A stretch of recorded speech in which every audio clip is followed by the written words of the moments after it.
Hello and welcome to food મંત્ર by Surabhi Vasa. આજે આપણે એક મસ્ત મજાની વાનગી બનાવી લઈએ.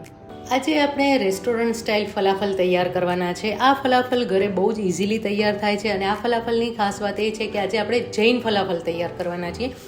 જ્યારે પણ તમે ફલાફલ બનાવો ને ત્યારે છોલે ચણાને પલાળીને લેવાના છે, બાફીને નથી લેવાના.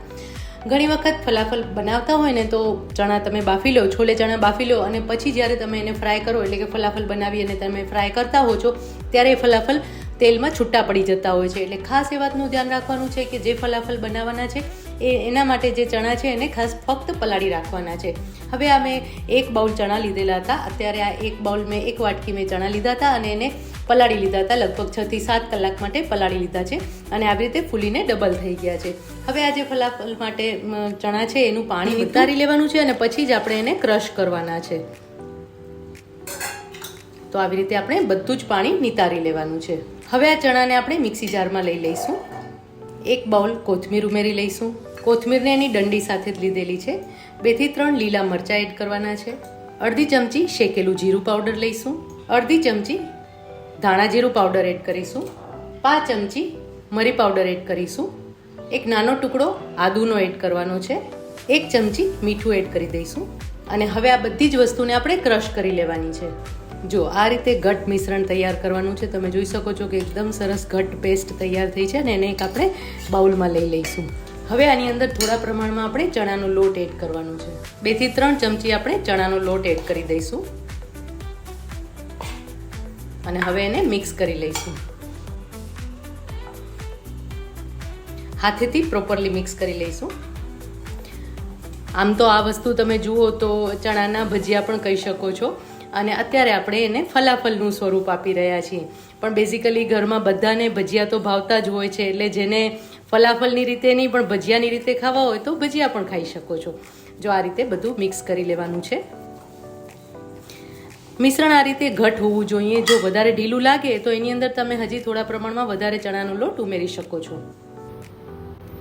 લોટ એકદમ પ્રોપરલી મિક્સ થઈ ગયું છે. હવે આ મિશ્રણમાં આપણે સોડા એડ કરી દઈશું અને એને પ્રોપરલી મિક્સ કરી લઈશું.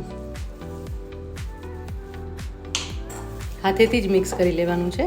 સોડા એડ કરવાનું કારણ એ છે કે છોલે ચણા જે છે એ આપણે ફક્ત પલાળેલા જ લીધેલા છે, એટલે સરસ રીતે બફાઈ જાય અને સરસ રીતે ચડી જાય. બાફ્યા નથી એટલા માટે સરસ રીતે ચડી જાય. બસ આ રીતે પ્રોપરલી મિક્સ કરી લીધું છે અને હવે એના નાના નાના બોલ્સ વાળી લેવાના છે. તમે કોઈ પણ શેપ આપી શકો છો. ગોલ બોલ્સનો શેપ આપી શકો છો અથવા તો આવી રીતે થોડો પ્રેસ કરીને આવી રીતે ટીકી જેવો પણ શેપ આપી શકો છો. હું આ રીતે શેપ આપી અને બધા જ ફલાફલ તૈયાર કરી રહી છું.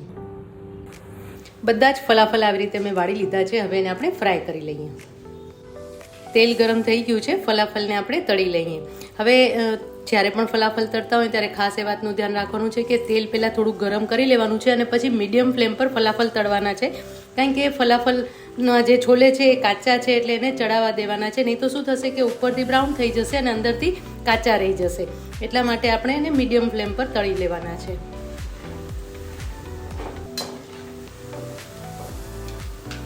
ફલાફલ તૈયાર થઈ ગયા છે. આ રીતે તળી લેવાના છે. જો એકદમ સરસ ક્રિસ્પી દેખાઈ રહ્યા છે.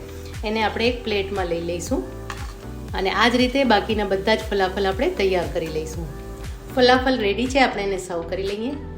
એકદમ ટેસ્ટી ફલાફલ અને એની સાથે મેં હમસ સર્વ કર્યું છે. હમસની રેસીપી જો તમને જોઈતી હોય તો મારી યુટ્યુબ ચેનલ ઉપર છે, તો એની સાથે હું નીચે લિંક મૂકું છું, તો તમે એ પણ જોઈ શકો છો. તો મસ્ત મજાના ફલાફલ તૈયાર છે.